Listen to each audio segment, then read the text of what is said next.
नमस्कार, स्वागत है आपका आवाज समाचार में। मैं हूं आपके साथ निकिता बागवान। खबरों की शुरुआत करेंगे हेडलाइंस से। दिल्ली का मास्टर प्लान 2047 जारी। दिल्ली में बनेंगे 40 लाख सस्ते घर। ट्रैफिक जाम के समय गाड़ियों को देना होगा कंजेशन चार्ज। महाराष्ट्र में आज से खुले खाने के तेल की बिक्री पर पूरी तरह से रोक। महाराष्ट्र एफडीए का नया फरमान, दुकानदार नहीं बेच पाएंगे खुला खाद्य तेल। त्योहारों का मजा फीका करेगी महंगी चीनी। पिछले एक महीने में चीनी के दाम में 20% तक बढ़ोतरी। कई राज्यों में 60 रुपए प्रति किलो के पार पहुंचे चीनी के दाम। सरकार ने चीनी के ऊपर स्टॉक होल्डिंग लिमिट लगाई। चीनी का आयात खोलने पर भी हो रहा विचार। फेस्टिव सीजन में टीवी, फ्रिज, वॉशिंग मशीन खरीदना पड़ सकता है महंगा। कंज्यूमर ड्यूरेबल्स कंपनियां 6 से 8% तक बढ़ा सकती है दाम। महंगे कच्चे माल और ट्रांसपोर्ट कॉस्ट से बढ़ी लागत। रुपए में उतार चढ़ाव का भी असर। बढ़ने वाली है मेटा की मुसीबत। अमेरिका के कई राज्यों में मेटा पर बच्चों को फेसबुक और इंस्टाग्राम की लत लगाने का आरोप लगाया। कैलिफोर्निया में मेटा के खिलाफ ट्रायल की शुरुआत। आरोप साबित हुए तो लग सकती है करीब $1.4 ट्रिलियन की पेनल्टी।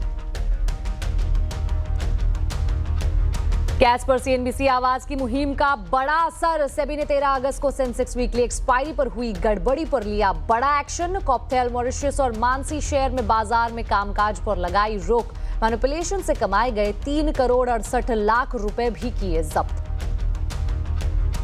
सेंसेक्स वीकली एक्सपायरी के दिन बाजार में जोश। निफ्टी सेंसेक्स बढ़त के साथ बंद। मिड कैप स्मॉल कैप शेयरों में खरीदारी। केमिकल डिफेंस इंडेक्स हल्की गिरावट पर बंद।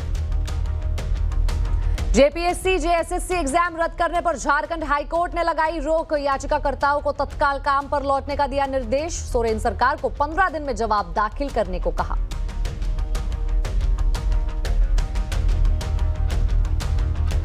दिल्ली का नया मास्टर प्लान जारी कर दिया गया है। इसके तहत 2047 तक 40 लाख नए मकान बनेंगे। साथ ही एक और अहम बात, ज्यादा ट्रैफिक के समय अगर आप गाड़ी लेकर जाएंगे तो आपको कंजेशन चार्ज देना पड़ सकता है। जी हाँ, इस मास्टर प्लान में और क्या है खास, जानने के लिए चलते हैं रोहन सिंह के पास। रोहन, बताइए क्या है दिल्ली के मास्टर प्लान में और कंजेशन चार्ज को लेकर क्या योजना है? जी, इस मास्टर प्लान में दिल्ली की 2047 की तस्वीर किस तरह की होगी उसकी रूपरेखा बनाई गई है। जो मुख्य बातें हैं, 40 लाख नए मकान बनाए जाएंगे और ये अफोर्डेबल कैटेगरी में मुख्य रूप से बनाए जाएंगे। जो पुराने मकान हैं, 50 साल से पुराने मकान हैं, उनको तोड़ा नहीं जाएगा, हटाया नहीं जाएगा, बल्कि उनको रीडेवलप किया जाएगा ताकि जो सिटी का हेरिटेज लुक है वो भी बरकरार रह सके। एक और खास बात, जो ये ट्रांसपोर्ट ओरिएंटेड डेवलपमेंट की यहाँ पे बात की गई है, यानी कि जहाँ पब्लिक ट्रांसपोर्ट है, मेट्रो है, बड़े रोड्स हैं, उसके आसपास डेवलपमेंट को बढ़ाया जाएगा। इसके लिए मिक्स्ड यूज डेवलपमेंट को मंजूरी दी गई है, यानी वहाँ और ज़्यादा आबादी जो है भी मुकाबले बढ़ाई जाएगी। एक और जो कॉन्सेप्ट डाला गया है वो है जहाँ झुग्गी वहाँ मकान। जो पुरानी झुग्गी झोपड़ियाँ हैं वहाँ झुग्गियाँ तो हटाई जाएंगी, लेकिन झुग्गियों से वहाँ से लोग नहीं हटाए जाएंगे, वहीं पे मकान बनाया जाएगा, यानी कि वहाँ से माइग्रेशन ना हो, लोग वहीं रहे, इसकी व्यवस्था भी यहाँ पे की गई है। इसके अलावा अगर आप अभी मेट्रो की जो टोटल लेंथ देखें तो लगभग 416 किलोमीटर है। इसे बढ़ाकर लगभग 700 किलोमीटर करने की योजना है। अभी दिल्ली में एक रैपिड रेल व्यवस्था है, इसे बढ़ाकर 6 करने की व्यवस्था है। एक और इंटरेस्टिंग चीज़ है कि यमुना के किनारे एक 52 किलोमीटर लंबा ट्रैक बनाया जाएगा सिर्फ साइकिलिंग के लिए। अभी जो बहुत सारे पुरानी जो नाले हैं, नहरें हैं, उनको इको टूरिज्म के लिए डेवलप किया जाएगा। और एक और इम्पॉर्टेंट चीज़ है वो है कि क्या कंजेशन चार्ज लगेगा या नहीं लगेगा। तो इस जो मास्टर प्लान है उसमें साफ प्रावधान है कि अगर अथॉरिटीज़ चाहें तो कुछ खास इलाकों को कंजेशन प्राइसिंग जोन के रूप में जो है घोषित कर सकते हैं और वहाँ पे विशेष प्राइसिंग लगा सकते हैं। इसके लिए फास्टैग या RFID की जो टेक्निक है उसका इस्तेमाल किया जा सकता है। हालांकि जो अर्बन डेवलपमेंट मिनिस्टर है उन्होंने कहा है कि फिलहाल इसकी योजना नहीं है लागू करने की, लेकिन ये जो प्लान है ये अधिकार देता है अथॉरिटीज को इस तरह की प्राइसिंग को लगाने का। और साथ ही पार्किंग को लेकर, पार्किंग अगर जो पब्लिक ट्रांसपोर्ट वाले इलाके हैं वहाँ पार्किंग ज़्यादा की चार्जेस जो है वो ज़्यादा किए जा सकते हैं, पार्किंग सीमित की जा सकती है। और साथ ही डायनेमिक पार्किंग का कॉन्सेप्ट लाया गया है।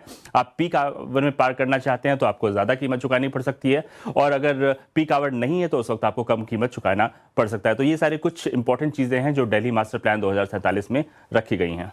जी बिल्कुल रोहन, आप बने रहिए हमारे साथ, फिर एक बार आएंगे आपके पास। Phuket Delhi Air India flight मामले के बाद अब civil aviation regulator DGCA pilot और क्रू के डोप टेस्टिंग को लेकर नियम और भी ज्यादा सख्त करने की तैयारी में है। इसे लेकर जल्द ही स्टेक होल्डर्स के साथ बैठक की जाएगी। ज्यादा जानकारी के लिए चलते हैं रोहन सिंह के पास। रोहन, डीजीसीए क्या सख्ती करने जा रहा है, बताइए।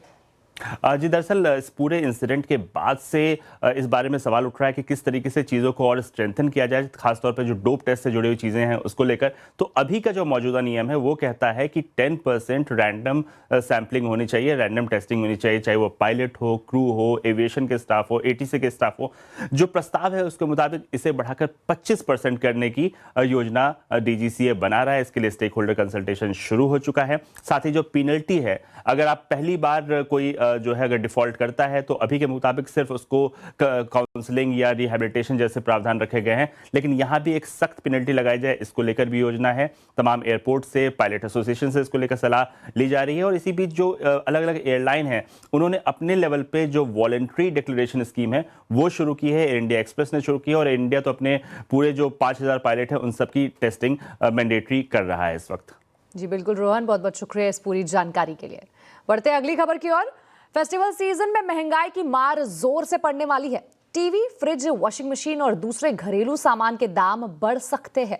बढ़ती लागत और मार्जिन पर बढ़ते दबाव को कम करने के लिए कंज्यूमर ड्यूरेबल्स कंपनियां अलग अलग कैटेगरी में 6 से 8% तक की बढ़ोतरी कर सकती है। खबर पर डिटेल्स बता रही है संवाददाता दीपाली नंदा। तो बिल्कुल फेस्टिव सीजन की शुरुआत होने वाली है। कंज्यूमर जहां एक तरफ जमकर खरीदारी करते हैं, वहीं कंपनियों के लिए भी ये काफ़ी अहम समय रहता है। फेस्टिवल के दौरान बाकायदा इसको लेकर तैयारी की जाती है, कंपनियों की तरफ से प्रोडक्शन बढ़ाया जाता है। लेकिन इस बार जो हमें इंडस्ट्री सोर्सेज से जानकारी मिल रही है वो ये कि एक बार फिर से दाम बढ़ाने की तैयारी कंज्यूमर ड्यूरेबल कंपनियां कर रही हैं। एक बार फिर से मैं इसलिए कर रही हूं क्योंकि इससे पहले ही हाल ही में हमने देखा है 6 से 8% तक कंज्यूमर ड्यूरेबल के अलग अलग कैटेगरीज में दाम बढ़ाए गए हैं। अब जो इंडस्ट्री सोर्सेज से हमें जानकारी मिल रही है वो ये कि टीवी, वॉशिंग मशीन, रेफ्रिजरेटर बनाने वाली कंपनियां 6 से 8% तक ये बढ़ोतरी कर सकती हैं। और ये बढ़ोतरी कुछ कैटेगरीज में नहीं बल्कि ज्यादातर कैटेगरीज में दाम बढ़ाने की तैयारी कंपनियों की तरफ से की जा रही है। आखिर वजह क्या है, क्यों कंपनियों को दाम बढ़ाने पड़ रहे हैं? तो इसके पीछे जो कंपनियों का हवाला है वो यही है कि जो कच्चा माल है, रॉ मटेरियल है, महंगा हो गया है, लागत बढ़ गई है। वहीं ट्रांसपोर्टेशन में भी कंपनियों का खर्च दोगुना हो गया है और हम देख रहे हैं करेंसी में लगातार फ्लक्चुएशन हो रहा है। वैश्विक संकट की वजह से जो लागत और सप्लाई चेन पर भी असर पड़ा है। तो ये तमाम वजह है जिसके चलते कंपनियों के मार्जिन पर असर पड़ रहा है और यही वजह है कि एक बार फिर से त्योहारों से पहले, ठीक पहले हम ये रिवीजन होता हुआ देखेंगे, 6 से 8% दाम बढ़ते हुए देखेंगे। तो मांग बढ़ने की यहाँ पर उम्मीद की जा रही है और यही वजह है कि कंपनियां 24/7 अब अपना जो प्रोडक्शन है वो बढ़ाने में भी जुट गई हैं। तो जाहिर तौर पर ऑफर्स और डिस्काउंट्स तो कस्टमर्स को मिलेंगे ही फेस्टिव सीजन में, लेकिन कहीं ना कहीं जो कीमत है वो बढ़ती हुई दिखाई देगी। फेस्टिवल सीजन की शुरुआत से पहले चीनी का स्वाद फीका पड़ने लगा है। देश के कई राज्यों में चीनी की कीमतें 60 रुपए किलो के पार पहुंच गई है। पिछले एक महीने में चीनी के दामों में 20% तक की बढ़ोतरी देखने को मिली है। त्योहारों की शुरुआत होने के बाद चीनी की मांग बढ़ने से कीमतों में और तेजी देखने को मिल सकती है। क्यों बढ़ रहे हैं चीनी के दाम और सरकार क्या उठा रही है कदम, पूरी डिटेल बता रहे संवाददाता असीम मनचंदा। इस साल चीनी का उत्पादन अनुमान से 5% तक कम हुआ है। इस भारत में सालाना चीनी की खपत 280 लाख टन है और इस बार उत्पादन भी 280 लाख टन के आसपास ही रहा है। सरकार ने 8 लाख टन चीनी निर्यात को भी मंजूरी दी थी, लेकिन अचानक से ही चीनी के दाम बढ़ने लगे हैं। अगर मैं पिछले एक महीने की बात करूं तो दामों में 20% तक की बढ़ोतरी देखने को मिली है। कई राज्यों में चीनी 60 से 65 रुपए प्रति किलो तक बिक रही है। चीनी के दामों को काबू करने के लिए सरकार ने कई सारे कदम उठाए हैं। जो चीनी मिले हैं उनके स्टॉक का फिजिकल वेरिफिकेशन किया। इतना ही नहीं, चीनी के ऊपर सरकार ने स्टॉक लिमिट भी लगाई है। जो भी बल्क कंज्यूमर है उन्हें भी कहा गया है कि आप 15 दिनों से ज्यादा का स्टॉक आप अपने पास नहीं रखिए। चीनी मिलों को यह भी कहा है कि आप पेराई की शुरुआत जल्दी कीजिए। अगर आप पेराई जल्दी शुरू करते हैं तो आपको इंसेंटिव भी दिए जाएंगे। लेकिन यही बता दूं कि बहुत जल्दी ही त्योहारों की शुरुआत भी होने वाली है। जब चीनी की मांग काफी बढ़ जाती है तो हो सकता है कि आने वाले दिनों में चीनी के दाम आपको और भी ज्यादा महंगे पे चीनी आपको महंगी मिले। चलिए अब आपको बता दें, महाराष्ट्र में खाद्य तेल की बिक्री को लेकर एफडीए ने बड़ा फैसला लिया है। राज्य में आज से खुले खाद्य तेल की बिक्री पर पूरी तरह रोक लगा दी गई है। अब दुकानदार ग्राहकों को खुला खाद्य तेल नहीं बेच सकेंगे। इस पर महाराष्ट्र एफडीए के कमिश्नर तुकाराम मुंडे ने प्रेस कॉन्फ्रेंस कर जानकारी दी। उन्होंने कहा कि खाद्य तेल की पैकिंग पर तेल के सोर्स के साथ साथ उसकी एक्सपायरी डेट की जानकारी देना अनिवार्य होगा। ये जो ऑर्डर है एडिबल ऑयल के बारे में हमने कंप्लायंस ऑर्डर इशू किया है। ये इसीलिए किया है कि देयर आर वायलेशंस हमने पाए हैं। काफ़ी बिजनेसेस जो है एफबीओज ये विदाउट लाइसेंस ऑपरेट करते हमें पाए गए हैं। अडल्चरेंट यूज किया हुआ भी पाया गया है। सब स्टैंडर्ड ऑयल एक्सीडिंग जो एडिटिव्स है उसके वैल्यू के ज़्यादा भी इसमें पाया गया है। रीलेबलिंग, रीपैकेजिंग, नियर एक्सपायरी ऑयल ये भी हमने खोजा है। ये जो ऑर्डर अप्लाई है दिस इज़ एप्लीकेबल सब जो प्रोड्यूसर्स है, मतलब ऑयल प्रोड्यूस जो करते हैं, ऑयल एक्सपेलर यूनिट्स है, सॉल्वेंट एक्सट्रैक्शन यूनिट्स है, ऑयल रिफाइनरीज है, manufacturers of vanaspati, intensified vegetable fats, bakery shortening, margarine, table spreads, blenders of multi-source edible vegetables, repackers and relabelers, importers, wholesalers, distributors, super stockists and transporters, including departmental stores, grocers, e-commerce and online sellers. सबके लिए ये लागू है। UP के संभल में नकली रसगुल्लों के खिलाफ प्रशासन की बड़ी कार्रवाई सामने आई है। मंगनपुर गांव में सिटी मजिस्ट्रेट सुधीर कुमार और खाद्य विभाग की टीम ने छापेमारी की। कार्रवाई के दौरान ग्राम प्रधान के घर चल रही फैक्ट्री से करीब 4500 किलो तैयार सफेद रसगुल्ले और छेना बरामद हुआ। अब जांच का बड़ा सवाल यह है कि इतनी मात्रा में रसगुल्ले बनाने के लिए जरूरी करीब 20,000 लीटर दूध आखिर कहां से आया। फैक्ट्री मालिक शान आलम दूध की खरीद और उसके स्रोत को कोई संतोषजनक हिसाब नहीं दे सके। पूछताछ में रसगुल्ले बनाने की प्रक्रिया को लेकर भी वो स्पष्ट जवाब नहीं दे पाए। प्रशासन ने तैयार रसगुल्ले और छेना जब्त करके सैंपल मेरठ के लैब में जांच के लिए भेज दिए हैं। वहीं आरोपियों को हिरासत में ले लिया गया है। रसगुल्लों को देखा गया, एक वर्तमान प्रधान है, प्रधान पति, इनके घर पर लगभग 4.5 कुंटल 4,500 केजी रसगुल्ले तैयार मिले हैं, जो 15 किलो के टिन में रखे हुए हैं। तो WDO फूड से बात हुई है, जो पदाधिकारी अधिकारी हैं खाद्य विभाग के, उनके द्वारा बताया गया कि कल एक स्पेशल मैसेंजर से इनके सभी सैंपल्स की जाँच के लिए DM साहब के सिग्नेचर से मेरठ टीम भेजी जाएगी, जो वहाँ से सैंपलिंग की रिपोर्ट शाम तक आ जाएगी। महाराष्ट्र में ऑटो टैक्सी ड्राइवरों के लिए मराठी भाषा सीखना अनिवार्य होने के बाद मुंबई में एक्शन शुरू हो गया है। मुंबई के दादर रेलवे स्टेशन के बाहर RTO अधिकारी टैक्सी ड्राइवरों की मराठी की परीक्षा लेते दिखाई दिए। देखिए संवाददाता विवेक गुप्ता की ये रिपोर्ट। महाराष्ट्र में मराठी और गैर मराठी के जो ऑटो ड्राइवर हैं, टैक्सी ड्राइवर हैं, जो ओला उबर ड्राइवर हैं, उनको मराठी आना अनिवार्य होना चाहिए, ऐसा महाराष्ट्र सरकार ने भी साफ तौर पर कहा था। बाकायदा इसका एग्जामिनेशन लिया गया और एग्जामिनेशन में कई लोग जो मराठी नहीं सीख पाए थे वो फेल भी हो गए थे। RTO अधिकारी ने इन्हें रोका है। अब इनसे सवाल जवाब किया जा रहा है कि ये जो मैं आपको बार बार दिखा रहा था कि किस तरीके से जो मराठी सवाल हैं वो सवाल पूछे जा रहे हैं। मराठीमध्ये काय बोलशील? अभी इतना नहीं आता है। ठीक है, मैं अभी आपको एक नोटिस दे रहा हूँ। ठीक है, आपने तुम्हाला एक नोटिस देतो। कार्रवाई हो रही है, ये देखिए लाइव कार्रवाई है। ये जो ड्राइवर हैं वो मराठी नहीं बोल पाए। जो RTO अधिकारी हैं उन्होंने बाकायदा उस एप्लीकेशन को लिया है। अब ड्राइवर का नाम, जो लाइसेंस है, वो सारी डिटेल उनसे पूछी जाएगी, डिटेल लिखा जाएगा। एक जो उन्होंने RTO अधिकारी ने देखिए किस तरीके से मराठी में सवाल पूछा, लेकिन वो मराठी जवाब नहीं दे पाए। उसके बाद अब ये लीगल एक्शन किया जा रहा है। 1 महीने के अंदर अंदर उनको मराठी सीखने की कोशिश की जाएगी। 1 महीने के अंदर अंदर मराठी सीखे, नहीं तो उसके बाद कानूनी कार्रवाई की जाएगी। ये देखिए, ये मुंबई के दादर इलाके का जो इलाका है, वहाँ पर ये RTO की लाइव कार्रवाई हो रही है। झारखंड हाईकोर्ट से सोरेन सरकार को बड़ा झटका लगा है। जेपीएससी और जेएसएससी परीक्षा रद्द करने वाले आदेश पर झारखंड हाईकोर्ट ने अंतरिम रोक लगा दी है और हाईकोर्ट ने याचिकाकर्ताओं को तत्काल काम पर लौटने का निर्देश भी दिया है। हाईकोर्ट के इस कदम से सभी सफल अभ्यर्थियों को राहत मिली है।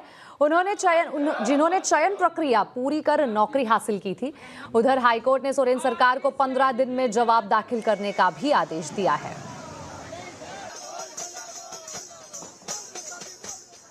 इसी के साथ आवाज समाचार में वक्त हो चुका एक छोटे से ब्रेक का। खबरें आगे और भी है, बने रहिए हमारे साथ। ब्रेक के बाद फिर एक बार स्वागत है आपका आवाज समाचार में। और इस वक्त एक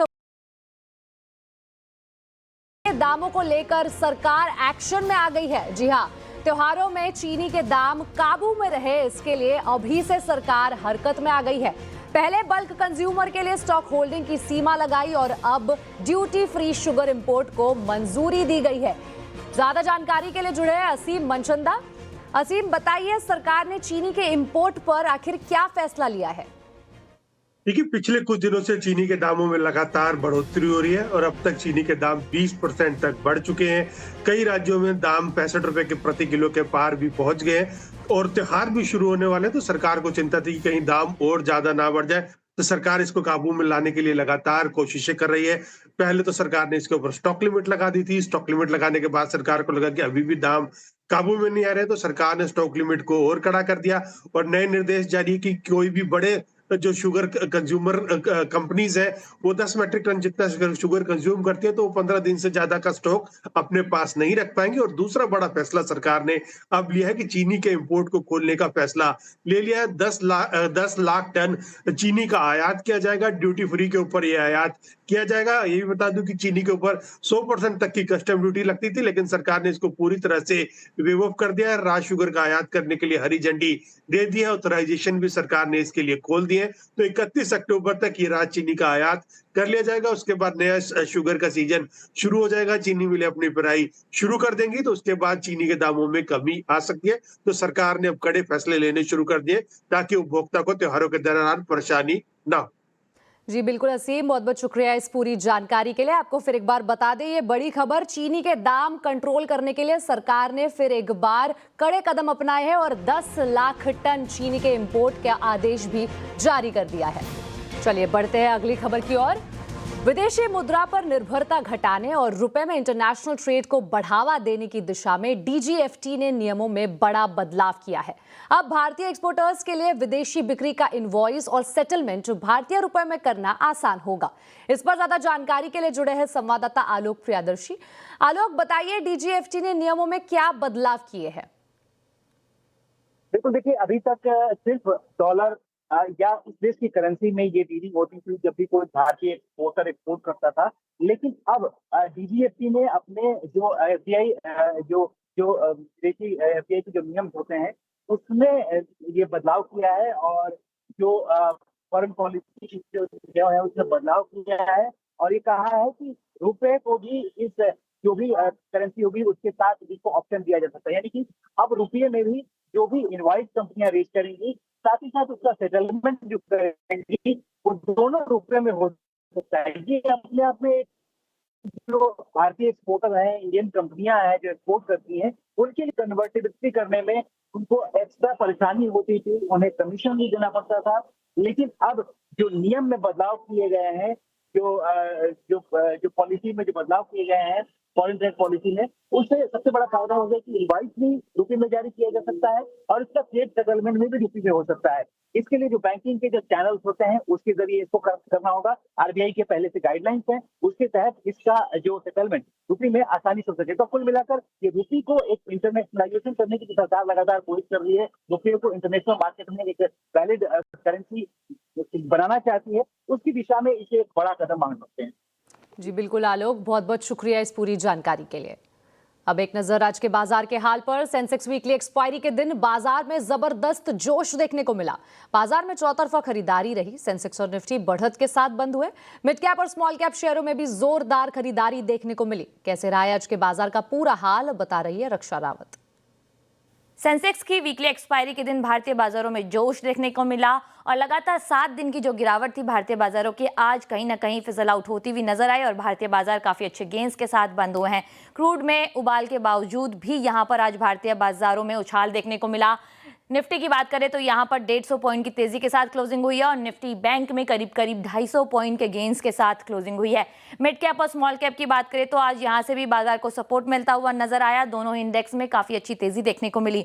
आज की सेक्टोरल पिक्चर की बात करें तो यहां पर इंडिया विक्स में कूल ऑफ देखने को मिला, 6.5% की गिरावट देखने को मिली और यहां से भारतीय बाजारों में गेंस देखने को मिले। रियलिटी पैक ने आज काफी अच्छा कारोबार किया। उसके अलावा आईटी पैक भी काफी अच्छा कारोबार करते हुए नजर आए। इसके अलावा FMCG, financial, metal, pharma, oil and gas, auto, capital good, capital market, energy, ये सारे ही पैक थे जिन्होंने आज बाजार को सपोर्ट किया। लेकिन डिफेंस और पीएसयू बैंक यहां पर एक फ्लैट क्लोजिंग हुई है और बाजार से कहीं ना कहीं यहां पर साथ मिलता हुआ नजर नहीं आया। लेकिन अगर बात करेंगे आज के निफ्टी गेनर्स की तो यहां पर जो निफ्टी गेनर्स हैं उनमें देखेंगे इटर्नल यहां पर 2.5% के गेंस देखने को मिले। इसके अलावा श्रीराम फाइनेंस, कोटक महिंद्रा और आईटीसी जो है निफ्टी के गेनर्स में शामिल रहे। लूजिंग साइड की बात करें यानी निफ्टी को कौन से शेयर्स ने कंट्रीब्यूट नहीं किया तो यहां पर टाटा कंज्यूमर, इसके अलावा हिंडाल्को, इंडिगो, एचसीएल टेक, ये सारे काउंटर है जिन्होंने आज जो है गिरावट दिखाई है। लेकिन एक स्पेस आज फोकस में रहा, वो है मेटल स्पेस। सारा ही स्पेस बज़ करता हुआ नजर आया और अगर कुछ काउंटर्स की बात करें तो हिंदुस्तान जिंक, वेदांता, वेल्सपन सेल, ये सारे ही काउंटर है जो आज बज़ करते हुए नजर आए। एक और स्पेस है जहां पर काफी अच्छी तेजी काफी दिनों से देखने को मिल रही है, वो है कैपिटल मार्केट। यहां पर काफी अच्छा कारोबार हुआ है आज। MCX, Motilal Oswal, HDFC MC, 361, ये सारे ही काउंटर है जिन्होंने स्पेस की तेजी को आज सपोर्ट किया है। तो ओवरऑल भारतीय बाजार एक अच्छे नोट पर बंद हुए हैं और लगातार 7 दिनों की गिरावट को आज भारतीय बाजार ने मात दी है। एनएसई आईपीओ पर रोज नई खबर आ रही है। खबर है कि एनएसई खुद के शेयर की ट्रेडिंग अपने ही एक्सचेंज पर कराने के लिए सेबी से मंजूरी मांग सकता है। इसके लिए वो सेबी को अर्जी दे सकता है। पूरी खबर बता रहे मेरे सहयोगी यश जैन। अगर हम रेगुलेशंस को देखें तो रेगुलेशंस ये कहते हैं कि सेल्फ लिस्टिंग अलाउड नहीं है, यानी कि बीएसई खुद बीएसई पे लिस्ट नहीं हो सकता, एनएसई खुद एनएसई पे लिस्ट नहीं हो सकता, एक वो पैरेलल एक्सचेंज पे लिस्ट होना पड़ता है। पर उसके बाद रेगुलेशंस ये भी कहते हैं कि एक कंपनी जो एक एक्सचेंज पे लिस्टेड है वो दूसरे एक्सचेंज पे ट्रेड ज़रूर हो सकती है और एक ही कैटेगरी होती है परमिटेड टू ट्रेड कैटेगरी, जहाँ पे भले आप कोई भी एक एक्सचेंज पे लिस्टेड हो, आप दूसरे एक्सचेंज पे अपनी ट्रेडिंग करवा सकते हो अपने शेयर्स पे। शेयर पूल सेम ही रहता है जो लिस्ट हुआ है एक एक्सचेंज पे, पर ट्रेडिंग दूसरे एक्सचेंज के द्वारा भी हो सकती है। अभी हमें अपने सूत्रों से ये पता चला है कि NSE permitted to trade category का उपयोग करना चाहता है अपनी लिस्टिंग के बाद। ऑफ कोर्स लिस्टिंग जैसा हम रिपोर्ट करते आए हैं सितंबर में होने की पूरी उम्मीद है और लिस्टिंग के तुरंत बाद एनएसई ये चाहता है कि उसकी ट्रेडिंग खुद के एक्सचेंज यानी कि नेशनल स्टॉक एक्सचेंज पे भी होनी चाहिए। ये एक बहुत इंपॉर्टेंट है क्योंकि अब तक ये माना जा रहा था कि ट्रेडिंग खाली बीएसई की एनएसई की बीएसई पर होगी, जैसे कि बीएसई की एनएसई पर होती है कॉरस्पॉन्डिंग एक्सचेंजेस पे। बट ये काफ़ी इंटरेस्टिंग एंगल है जो एनएसई यूज़ करना चाहता है, जिसके द्वारा वो एनएसई की ट्रेडिंग खुद के एक्सचेंज यानी कि एनएसई पे भी करवाएगा।